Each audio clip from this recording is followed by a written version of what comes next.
Hey everybody, as we've started a series for economy जिसमें कि we are going to cover the economy in the next 10 days जो कि kind of a crash course है and ये specifically prelims के लिए I have designed okay. सो एक छोटा सा क्रेडिबिलिटी आपको देता हूँ कि जो सेम सोर्स मैंने यूज़ किया था अपनी प्रीलिम्स के लिए and I have clear the prelims 2023 same source को यूज़ करके सेम कॉन्सेप्ट को यूज़ करके I will try my best to cover those things for you in the least time possible. कोई ऐसी चीज़ें नहीं पढ़ेंगे जो मेंस के लिए है या फिर which is not specifically for prelims, तो हम लोग we will try to target that. साथ साथ कॉन्सेप्ट बिल्डिंग करेंगे, ऐसा नहीं है कि I just tell you the रट्टा करने वाली चीज़, I will give you the concept कि कॉन्सेप्ट को किस तरीके से आपको समझना है। सो ये मैंने कोर्स ओवरव्यू मैंने अपने पहले वीडियोस में बता ही दिया था। Now I will be giving you the basics, right? So we have to get the basics done very very right. अगर बेसिक सही नहीं है आपका तो आगे जाके आपको प्रॉब्लम आने वाली है, ठीक है? That's why we will try our best to cover the basics बहुत अच्छे तरीके से। इसमें थोड़ा टाइम लगेगा, बी ए लिटिल पेशेंट, क्योंकि this is going to build the pillar and the foundation for your upcoming lectures, ठीक है? तो बेसिक बिल्ड करने की कोशिश करते हैं। सबसे पहले we will try to find out कि फैक्टर ऑफ प्रोडक्शन क्या है। What is your factor of production, right? सुना होगा नाम आपने ऑब्वियसली इसका, फैक्टर ऑफ प्रोडक्शन का। इसका मतलब ये होता है कि वो लोग who provides input, any kind of input to the production process. मान लिया कि मेरे पास एक कोई फर्म है, मेरे पास एक फैक्ट्री है। फैक्ट्री लगाने के लिए मेरे को ज़मीन चाहिए, सो आई बाय लैंड, या ज़मीन खरीद लूँगा या फिर जिसकी ज़मीन होगी मैं उसको रेंट पे लूँगा, ठीक है? तो उसको उसके बदले में मैं क्या दूंगा? कोई बंदा होगा जिसकी ज़मीन होगी, तो उस बंदे को जिसकी ज़मीन है उसको मैं ये रेंट जो है ये मैं रेंट दे दूंगा, ठीक है? कोई बंदा होगा जो लेबर की तरह मेरे यहाँ काम करेगा, उस बंदे को मैं रिटर्न में क्या दूंगा? वेज दूंगा, ठीक है? अब मान लिया बैंक से मैंने लोन लिया, ठीक है? लेट से बैंक है या कोई भी XYZ कोई पार्टी है जिससे मैंने लोन लिया है, कैपिटल लिया है, उसको मैं उसके बदले क्या दूंगा? उससे मैं उसको इंटरेस्ट दूंगा, राइट? अब मान लिया कि जो एंटरप्राइज जिसको मालिक है उसका, ठीक है, उसको क्या मिलेगा इसके बदले?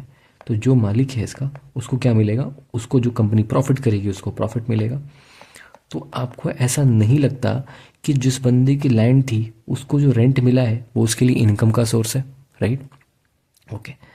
जिसका जो लेबर, जिस बंदे ने लेबर किया उसके लिए इनकम का सोर्स उसका वेज है, जो उसकी सैलरी है, जो उसको ये मिलेगा, ठीक है? अच्छा, जिसने मान लिया बैंक ने, जिस बंदे ने कैपिटल लोन दिया उसको इंटरेस्ट मिला, तो क्या उसके लिए इनकम नहीं हुआ? ये हुआ। अब जिस बंदे ने फैक्ट्री लगाई, जो उसका मालिकाना हक है, उसके लिए इनकम क्या हुआ? जो इसका प्रॉफिट हुआ। तो किसी भी प्रोडक्शन प्रोसेस में कुछ लोग ऐसे हैं जो कंट्रीब्यूट करते हैं उनको हम फैक्टर्स ऑफ प्रोडक्शन कहते हैं। और जो फैक्टर्स ऑफ प्रोडक्शन में कंट्रीब्यूट करते हैं उनकी जो इनकम होती है वो रेंट, वेज, इंटरेस्ट, प्रॉफिट के फॉर्म में होती है, ठीक है? तो इतना समझ में आया कि वो कंट्रीब्यूट करते हैं, बदले में उनके पास कुछ ना कुछ इनकम हो जाती है। तो दो चीज़ ध्यान रखेंगे कि ये फैक्टर ऑफ प्रोडक्शन ये लोग हैं और इनको बदले में इनकम मिल रहा है। अब why I am stressing more on the income, क्योंकि जब जीडीपी पढ़ेंगे तो जीडीपी को कैलकुलेट करने का एक मेथड होता है आपकी इनकम मेथड। तो उस टाइम यही बोलेंगे कि income earned by the all 4 factors of production के लैंड, लेबर, कैपिटल, एंटरप्राइज, इन लोगों को कितना इनकम आया। अगर ये इनकम कैलकुलेट कर लें तो मेरी जीडीपी कैलकुलेट हो जाएगी। I tell you in GDP chapter की किस तरीके से ये होता है, ठीक है? अभी सिर्फ इतना समझ लो कि इनको इनकम मिल रहा है and they are contributing something to the production process. Input देते हैं बेसिकली ये लोग, ठीक है? इनपुट दे रहे हैं। Okay, now coming to the sectors of the economy. देखो, इकॉनमी के सेक्टर्स कुछ होते हैं। इकॉनमी को हमने सेक्टर में डिवाइड कर रखा है। पहला है ऐसा सेक्टर जो सिर्फ कंज्यूम करता है, ठीक है? उसको कुछ बनाने की ज़रूरत नहीं, जैसे हम लोग घर में कंज्यूम करते हैं, तो इसलिए इसको हाउस होल्ड सेक्टर बोलते हैं। घर पे जो भी चीज़ लाओगे, चीनी लाओगे, आटा लाओगे, दाल लाओगे, तो उससे खुद को कंज्यूम करोगे, ना कि उसको जाके बेचोगे। तो यहाँ पे हमेशा आपको फाइनल गुड मिलता है। कंजम्पशन यहाँ पे इकोनॉमिक प्रोसेस एंड हो जाता है, ठीक है? कंजम्पशन जहाँ पे हो गया वहाँ इकोनॉमिक एक्टिविटी एंड हो गई, ठीक है? Now second sector is your government sector. अब गवर्नमेंट सेक्टर क्या करता है? गवर्नमेंट सेक्टर कंज्यूम भी कर सकता है, गवर्नमेंट सेक्टर आगे आगे सेल भी कर सकता है, ठीक है? अच्छा, third is your in private sector, ठीक है? ये मैं बाद में समझाऊंगा, will come back to this कि यहाँ पे मैंने इन्वेस्टमेंट और कैपिटल गुड क्यों लिखा है, ठीक है? I will come back to this after 5 minutes. Okay, now the fourth sector is your external sector. तो बेसिकली अगर मैं एक इकॉनमी का ये पिक्चर बनाऊँ तो इकॉनमी को हमने कुछ 4 पार्ट में डिवाइड कर लिया है, ये C, G and I and X। ये 4 सेक्टर में इकॉनमी को हमने डिवाइड कर लिया। ये लोग क्या करते हैं, ये सेक्टर बाई सेक्टर इकॉनमी को हमने डिवाइड किया हुआ है, ठीक है। ओके, अब यहाँ पे आ जाते हैं production factors and other dynamics. Factor तो हमने पढ़ लिया, फैक्टर कौन कौन सा, लैंड, लेबर, कैपिटल, ये सारे फैक्टर्स हैं। अब प्रोडक्शन का प्रोसेस, अब we are trying to see the production का प्रोसेस। ओके, नाउ इमेजिन करो कि इंडिया एज अ कंट्री वो पूरा का पूरा एक फैक्ट्री है। इमेजिन करो हाइपोथेटिकल सिनारियो कि India as a country it's a factory, ठीक है। अब क्या हो रहा है इंडिया में कि यहाँ पे, और एक और चीज़ इमेजिन करो हाइपोथेटिकली कि इंडिया में सिर्फ और सिर्फ मैगी का ही प्रोडक्शन हो रहा है, मैगी के अलावा और कुछ बन नहीं रहा है इंडिया में, ठीक है, सिर्फ मैगी बना रहे हैं लोग, ठीक है, ठीक है भैया।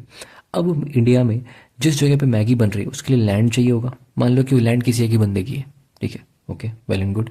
तो उस बंदे ने उसको लैंड दे दिया, ठीक है। अब इंडिया में सिर्फ मैगी बन रही है, ओके। नाउ ऑब्वियसली बनाने के लिए लेबर चाहिए, so there are many labours which are engaged in the production of Maggi, okay. Now capital, अब मशीनें लगानी है, मशीनरी लगानी है, तो कैपिटल तो कहीं से चाहिए। तो बैंक ने मान लो कैपिटल दिया, या कोई एक बंदा था उसी का पूरा बैंक था, उसी ने कैपिटल दे दिया, ठीक है। तो ये कैपिटल इन्हें ले लिया, अब मैगी बन रहा है उससे, ठीक है। नाउ एंटरप्राइज, मान लो कोई एक बंदा है पूरे इंडिया को ओन कर रहा है और वो सारी फैक्ट्री उसकी है और वो मैगी ही सिर्फ बना रहे हैं, ओके, वेल एंड गुड। अब जैसा कि हमने समझा था कि ये जो फैक्टर्स ऑफ प्रोडक्शन वाले हैं, ये लोगों को रिटर्न में क्या मिलता है, इनके लिए इनकम क्या होता है, रेंट, वेज, इंटरेस्ट और profit, okay. No come back here, जिसने ज़मीन दी उसको क्या मिलेगा बदले में, इंडिया उसको क्या देगा, रेंट देगा। जो लेबर काम करे उनको क्या मिलेगा बदले में, वेज मिलेगा। जिसने कैपिटल दिया उसको इंटरेस्ट मिलेगा, एंड जिसने इंटरप्राइज दिया उसको क्या मिलेगा, उसको प्रॉफिट मिलेगा। क्लियर है, ओके। नाउ इतना इन्होंने जो कंट्रीब्यूट किया, जो इनपुट दिया है, इस इनपुट के बाद हमारा कुछ प्रोडक्शन हो गया, ओके, प्रोडक्शन हो गया, राइट, ओके। तो प्रोडक्शन हो गया हमारा, इनपुट के बाद, एक मिनट, इनपुट के बाद मेरा क्या हो गया यार यहाँ पे, एक मिनट, इनपुट के बाद मेरा यहाँ पे क्या हो गया, प्रोडक्शन हो गया, राइट। अब इस प्रोडक्शन में मैंने कुछ गुड्स प्रोड्यूस किया, कुछ सर्विस प्रोड्यूस किया। बट मैगी की बात कर, हाइपोथेटिकल सिचुएशन इमेजिन कर रहे हैं तो हम सर्विस इमेजिन नहीं करेंगे। इन जनरल जब भी प्रोडक्शन होता है तो गुड्स भी होता है, सर्विस भी होता है, दोनों होता है। दैट इज़ वाई हम गुड्स एंड सर्विस टैक्स लगाते हैं, दोनों लगाते हैं, ठीक है। बट अभी फिलहाल के लिए सिंस हम हाइपोथेटिकल सिचुएशन इमेजिन कर रहे हैं, आप एक पल को भूल जाओ कि हमारे पास सर्विस भी है। मान लो कि सिर्फ गुड्स प्रोड्यूस हो रहा है और सिर्फ मैगी प्रोड्यूस हो रहा था, ठीक है। अब मैगी, मेरे पास दो तरीके की मैगी है, एक है मेरा कंजम्पशन गुड वाली मैगी, एक है इंटरमीडिएट गुड वाली मैगी। इसका क्या मतलब है, एक मैगी पे मैंने टैग लगा दिया कि ये मैगी सिर्फ और सिर्फ कंजम्पशन के लिए ही है। अगर आप ये मैगी खरीदते हो तो इसको सिर्फ घर पे ले जाके आपको कंज्यूम करना है, आप इसके आगे कुछ नहीं कर सकते। मतलब कि ये economic activity, once you buy it, ये गुड जो मेरा मैगी आया यहाँ पे, ये मान लो मेरा MC है, राइट, मैगी फॉर कंजम्पशन है, ठीक, and this is your MI, Maggi for intermediate, ठीक है।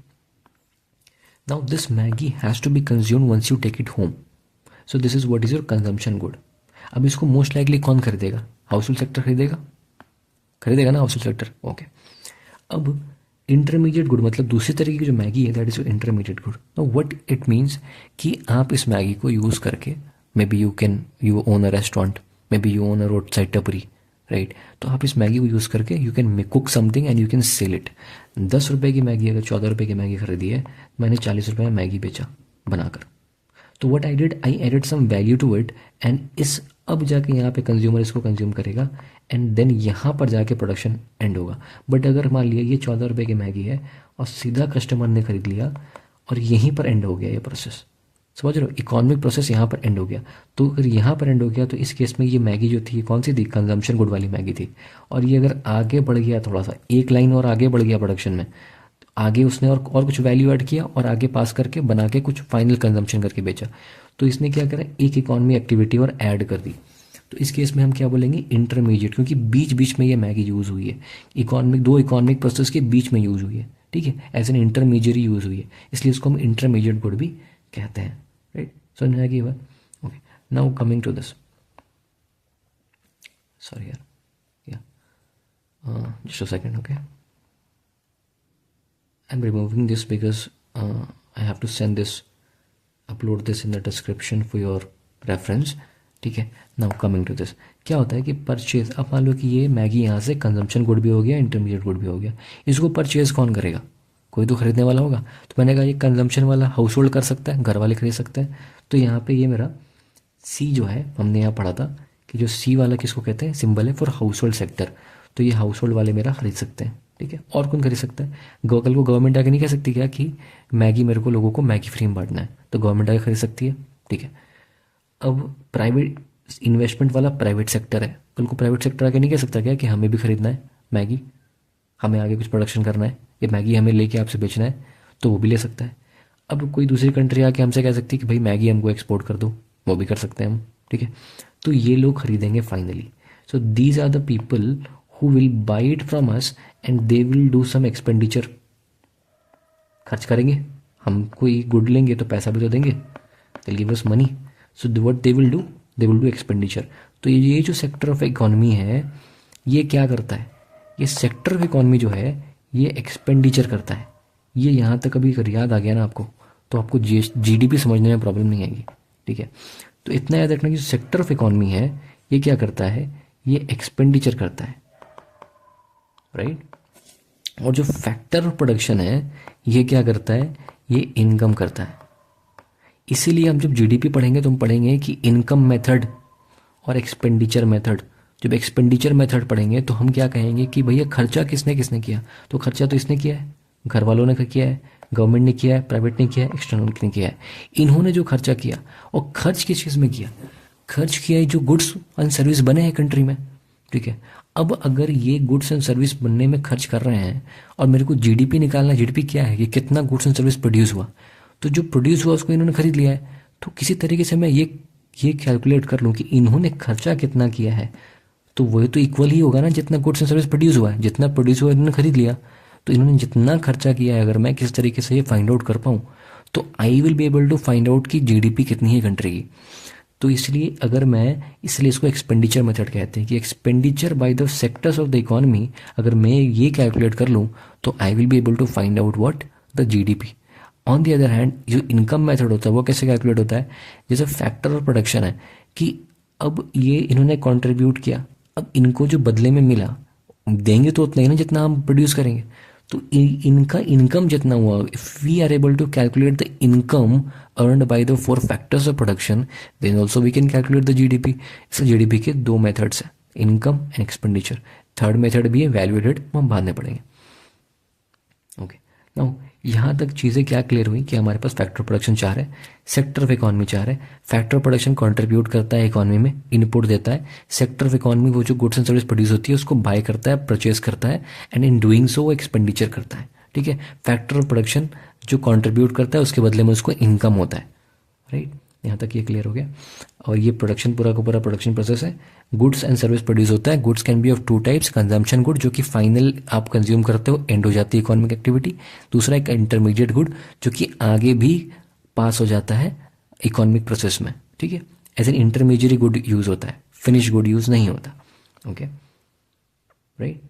अब ये वही चीज़ है कि लैंड, लेबर, कैपिटल, एंटरप्राइज, इसको इनकम के फॉर्म में हम यहाँ पे लेते हैं, राइट।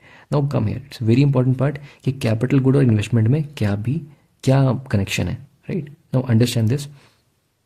इन्वेस्टमेंट हम कहते हैं ना यार कि बहुत जनरल लैंग्वेज में हम कहते हैं इन्वेस्टमेंट क्या है, बट इकोनॉमी में it's a very very technical term. Investment and capital good are used as a interchangeably use कर लेते हैं। इन्वेस्टमेंट बोले तो कैपिटल गुड के बराबर ही होता है, ऐसा इन जनरल हम मानते हैं, ठीक है। इन्वेस्टमेंट एंड कैपिटल गुड हम सेम मानते हैं, ओके। ये समझ में आ रही है आपको क्यों कह रहे हैं? Understand that. Let's say for example आपके पास 500 रुपये थे, ठीक है। 500 आप maybe you go to Himachal और सम हिल स्टेशन, ठीक है, मनाली चले गए आप। तो मनाली जाने के बाद व्हाट यू डिड कि 200 रुपये का आपने खुद पे मील ले लिया। 500 रुपया ही था आपके पास, 200 रुपये खुद का खाना खाया, ओके। एंड 300 रुपये आपने क्या करी, कहा कि चलो यार यहाँ मैगी बहुत बिकती है, यू बॉट मैगी एंड उस मैगी को आपने कुक किया एंड कुक करके you sold that Maggi, right. अब see what is happening is that, actually ये थोड़ा सा एग्जाम्पल एग्जैक्ट तो नहीं है टेक्निकली, बट फिर भी आपको समझाने के लिए, क्योंकि मैगी एक्चुअली यहाँ पर डिस्ट्रॉय हो गया, so it is not a capital good, it's an intermediate good, ठीक है। बट फिर भी मैंने एक एग्जाम्पल लिया ताकि आपको अच्छे समझ में आए, ठीक है।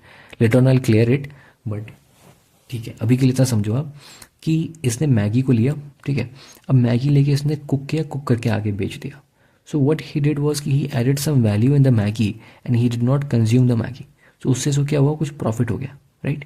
सो what is happening is that कि डोंट यू थिंक कि ये काइंड ऑफ एन इन्वेस्टमेंट है, ठीक है, इस एग्जाम्पल को मैं थोड़ा सा ट्विक करता हूँ, क्यों मैं बताता हूँ उसके पीछे का रीज़न आपको।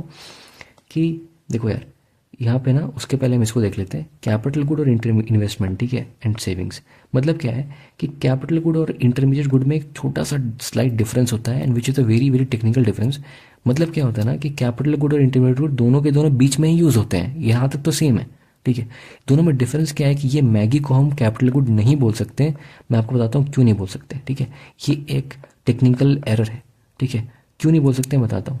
क्योंकि कैपिटल गुड जो होता है वो फिक्स होना चाहिए, ठीक है, और ये शुड नॉट गेट डिस्ट्रॉयड और changes form during the process of production. मतलब कि अगर मैंने मैगी लिया, मैगी को बना दिया और मैगी को मैंने कस्टमर को बेच दिया, ठीक है, 300 की मैगी मैंने अगर बेच दी तो दोबारा मैगी तो बची नहीं मेरे पास, तो मतलब मैगी तो डिस्ट्रॉय हो गई। That is why it is just an intermediate good, it is not a capital good, ठीक है। इसलिए मैगी को यहाँ पर लिखना टेक्निकली राइट नहीं है, ठीक है। मैं डेप्थ में जाकर आपको बता रहा हूँ, ठीक है। अब कैपिटल गुड को इन्वेस्टमेंट भी कहते हैं, लेकिन इंटरमीडिएट गुड को इन्वेस्टमेंट नहीं कहेंगे। ऑलवेज रिमेंबर, क्यों भाई? क्योंकि वो आगे जाकर डिस्ट्रॉय हो जाएगा, तो इस मैगी को हम नहीं कहेंगे। अब इसको एग्जाम्पल को थोड़ा सा ट्विक करते हैं, एंड हम ये कहते हैं कि इसने 300 रुपये का मैगी ना लेके he bought a kettle of 300 rupees, ठीक है। अब इस केटल को क्या बोलेंगे हम? इस केटल को हम लोग क्या बोल सकते हैं? Will call it as a capital good. क्यों?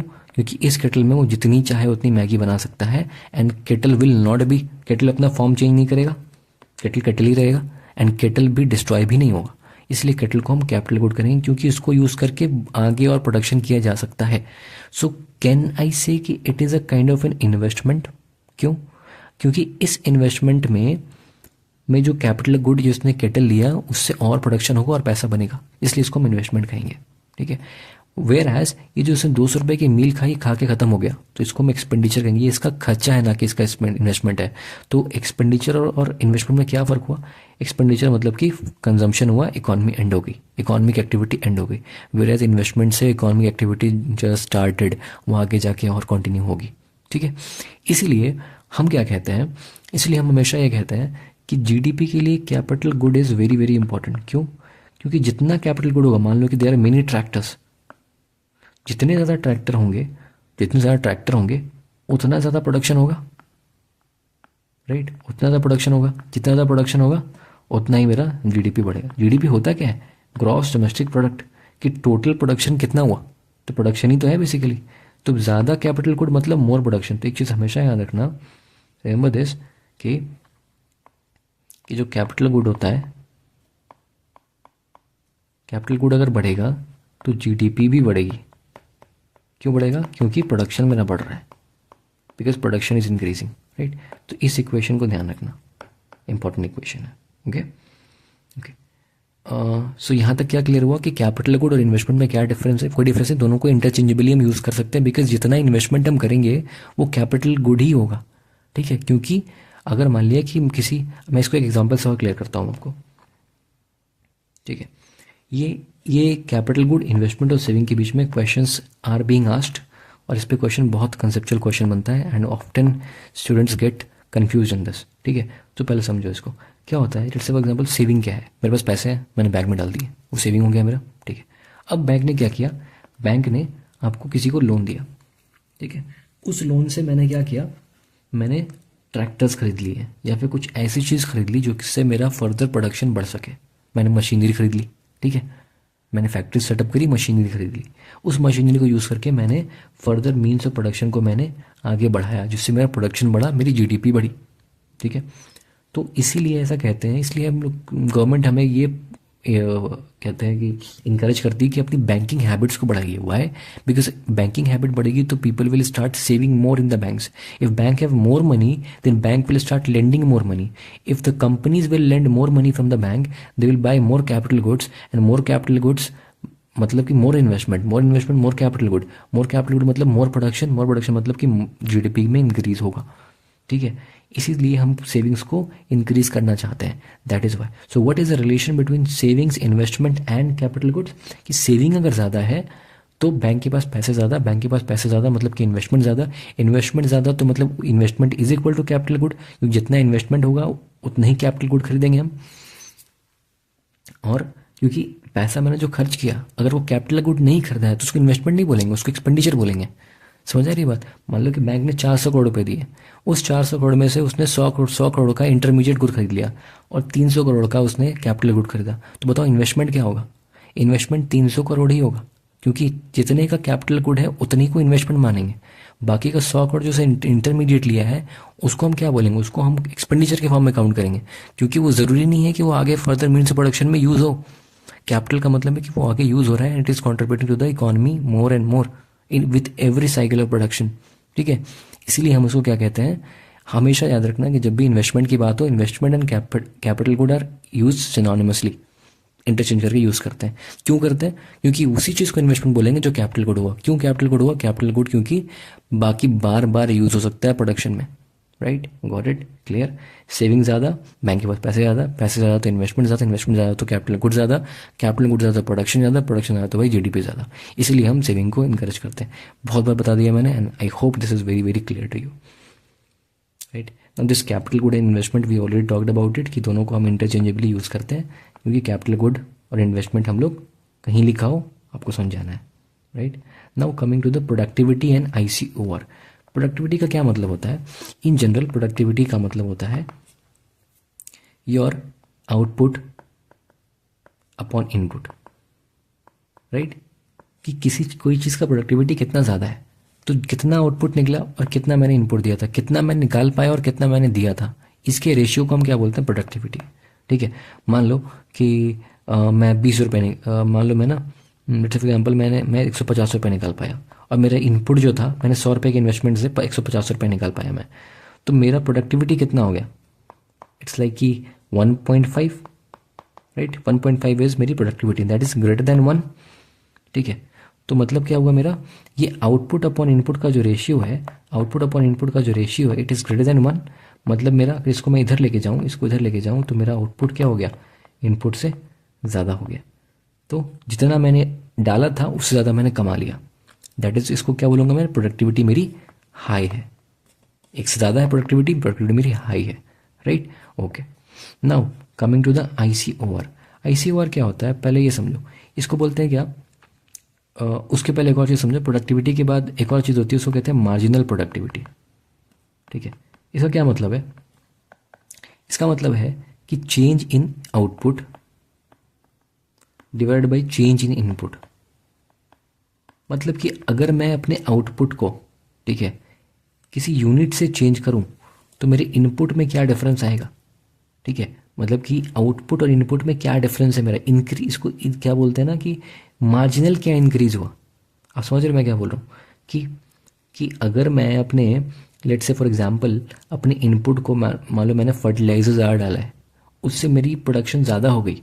ठीक है, तो कितना फर्टिलाइज़र मैंने एक्स्ट्रा डाला उसके हिसाब से कितना ज़्यादा प्रोडक्शन एक्स्ट्रा हो गया, इसको हम क्या बोलेंगे? Marginal productivity. ठीक है, इसी का रेसिप्रोकल अगर हम कर दें, इसको उल्टा कर दें, इसको ऊपर ले जाएं और इसको नीचे ले आएँ, ठीक है, तो इसको क्या बोल सकते हैं? इसको बोलेंगे कि change in input divide by change in output. ठीक है, अब मैं अगर इनपुट को मैं कैपिटल में से रिप्लेस कर दूं, कर सकता हूं कि नहीं? Can I do that? I can do that. By, क्योंकि कैपिटल भी तो काइंड ऑफ एन इनपुट है। हमने जो यहाँ पे कैपिटल देखा था, ये तो कैपिटल इनपुट ही तो है। So capital is one of the input, right. So यहाँ पे मेरा capital is one of the input. So मैं अगर इनपुट को की जगह कैपिटल लिखूँ कोई दिक्कत नहीं है, क्योंकि capital is also an input. तो मैं यहाँ पे चेंज इन कैपिटल अगर लिख दूँ कोई दिक्कत, no problem, right. Now change in output. अब ये रेशियो अगर हाई है, इसका क्या मतलब होता है? अगर रेशियो हाई है मतलब क्या, कि आउटपुट में चेंज कम हुआ और इनपुट में चेंज ज़्यादा हुआ, मतलब ऊपर वाली क्वांटिटी मेरी बड़ी होगी। ये ओवरऑल अगर बड़ा आ रहा है तो मतलब ऊपर वाला मेरा बड़ा है, कैपिटल बड़ा है, ज़्यादा कैपिटल लगा, और इनपुट मेरा कम हुआ। इसी को कहते हैं ICOR, incremental capital to output ratio. ये तो कैपिटल टू आउटपुट रेशियो है। इंक्रीमेंटल का मतलब है कि दोनों में चेंज कितना हुआ।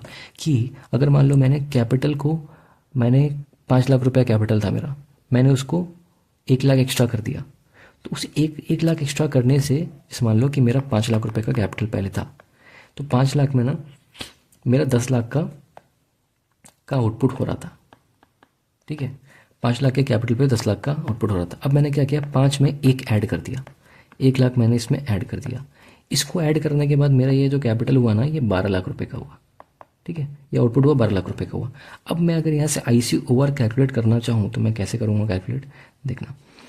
अब यहाँ से कैलकुलेट करना होगा मेरे को ICOR, तो मैं क्या बोलूँगा, अब जैसे कि चेंज इन कैपिटल कितना हुआ, तो फाइनल कैपिटल इनिशियल कैपिटल, तो ये 6 - 5, right.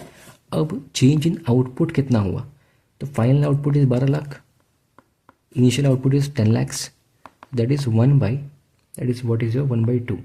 So it is what, it is less than 1, this 0.5, right? So it's 0.5 is less than 1, ठीक है। तो ICOR is less, समझ इस बात को, ICOR is less। यहाँ पे it is more is desirable, क्योंकि इसका जो मैथमेटिक्स कहता है कि इट्स मोर इज डिज़ायरेबल, इसका मैथमेटिक्स कहता है कि लेस डिज़ायरेबल। क्यों कह रहा है ये, क्योंकि देख लो, अगर capital to output is less than 1, ठीक है, तो देखो यहाँ पे क्या बोलेंगे, capital upon output is less than 1, तो इसका क्या मतलब होता है कि capital is less than output.